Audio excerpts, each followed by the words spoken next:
Today we will talk about the United Shame of America. This is the story of how Washington financed Russia's war in Ukraine.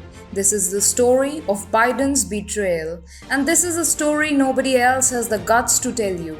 Hi and welcome to TFI Global, the foreign affairs and geopolitical analysis arm of the TFI Media Group. I'm your host Vedika. Let's begin. The United States of America is leading the international campaign to isolate and punish Russia for its war in Ukraine, right? That's what you think is happening. That's what you are being told is happening. But is it really happening? I'm afraid not. You see, Joe Biden is a duplicitous hypocrite. What that means is that he says something and does something polarly opposite. For example, Americans are paying excessive cash for every gallon of gasoline, right?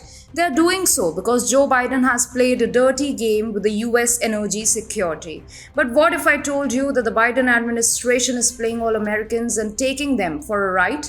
Well, believe it or not, despite sanctioning Russian oil and claiming that the US would dramatically cut down on oil imports from Russia, the Biden administration has been buying more Russian oil than ever. According to a report by the US Energy Information Administration, the volume of Russian oil imports by the United States has increased by 43% from March 19 to 25 compared to the previous week. Data showed that the US imported up to 100,000 barrels of Russian crude oil per day during the same period. Interestingly, in the first year of Joe Biden's presidency, Russian oil supplies to the United States more than doubled compared to 2020, reaching 72.608 million barrels. Russia has also accounted for 20% of the total supply of petroleum products to the United States. On March 8, Joe Biden has signed an executive order banning energy imports from Russia and new investment in the Russian energy sector. Soon after, Russia saw its fortunes rising as America began importing an unprecedented volume of oil from Moscow.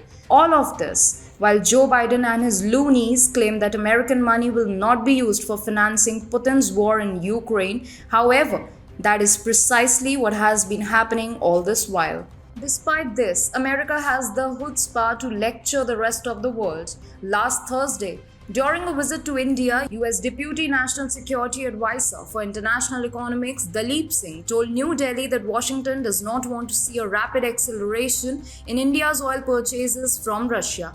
This was during the same time when the United States was importing 100,000 barrels of crude oil from Russia every day. This is what the Biden administration has been doing for quite some time now.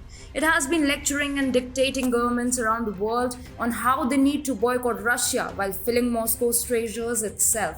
The world, especially countries like India, are least interested in receiving lessons in morality and righteousness from the likes of Joe Biden. Interestingly, not one prominent American media organization is reporting about the ongoing steep hike in imports of Russian oil by the United States. It is almost as if the media has been gagged and is being disallowed from reporting the truth of Biden's economic campaign against Russia. It took a brave media organization from Zimbabwe called the Zimbabwe Mail to expose the Biden administration's brazen hypocrisy.